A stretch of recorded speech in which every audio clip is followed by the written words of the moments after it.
तो गाइज आगे के स्टेप्स बताने से पहले मैं आपको ये बता दूं कि अगर आप मेरे चैनल पे नए हो तो सबसे पहले तो आप मेरे चैनल को सब्सक्राइब कर ले और बेल आइकन पे भी क्लिक कर ले, क्योंकि मैं अपने चैनल पे कुछ इसी तरह के इंपॉर्टेंट वीडियोस वगैरह डालता रहता हूँ जो आपको हमेशा काम में आने वाला है। तो आपको अपने विंडोज़ के स्टार्ट मेनू में जाना है और आपको यहाँ पे टाइप करके सर्च करना है रीसेट दिस पीसी, और आपको यहाँ पे रीसेट दिस पीसी को आपको यहाँ पे इसे ओपन कर लेना है।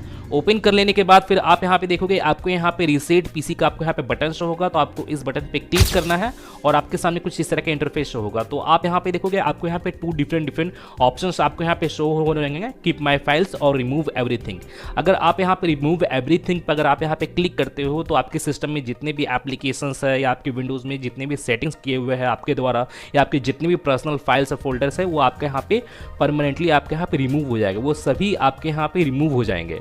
अगर आप यहाँ पे कीप एवरीथिंग पे अगर आप यहाँ पे क्लिक करते हो तो आपका यहाँ पे एप्लीकेशन और जो भी सेटिंग्स है ओनली आपका यही रिमूव होंगे, और जो भी आपका पर्सनल फाइल्स है, जो भी डेटा है, जो भी फाइल वगैरह है वो आपका एज इट इज़ वैसा ही रहेगा, जहाँ पे भी था आपका वैसा ही रहेगा। तो आप अपने अकॉर्डिंग आप यहाँ पे दोनों में से कोई भी ऑप्शन आप यहाँ पे सिलेक्ट कर सकते हो। जैसे मैं यहाँ पे फर्स्ट वाला ऑप्शन को यहाँ पे सिलेक्ट करता हूँ, कीप माई फाइल्स, और आपको यहाँ पे लोकल रीइंस्टॉल का आपको यहाँ पे ऑप्शन आपको यहाँ पे शो होगा, तो आपको इस ऑप्शन पे आपको यहाँ पे क्लिक करना है।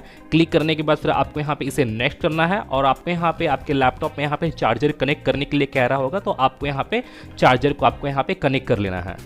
कनेक्ट कर लेने के बाद फिर आप यहाँ पे देखोगे फाइनली आपको यहाँ पे रीसेट का आपको यहाँ पे ये बटन आपको यहाँ पे शो होगा।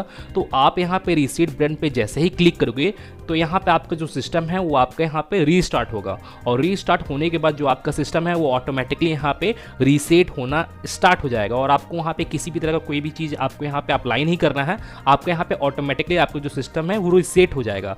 और जैसे मैं आपको बता दूँ कि रीसेट होने में ज़रा टाइम भी लगता है, कितने लोग को 2 आवर का भी टाइम लगता है, कितने लोग को 3 आवर 4 आवर 5 आवर्स का भी टाइम लग जाता है। वो आपके सिस्टम के डेटा पे डिपेंड करता है कि आपके सिस्टम में कितना डेटा है, उसके अकॉर्डिंग ही आपको यहाँ पे टाइम ड्यूरेशन देखने को मिलता है। तो आपको यहाँ पे जरा पेशेंस रखना है और आपको यहाँ पे कंप्लीटली अपने सिस्टम को रीसेट कर लेना है।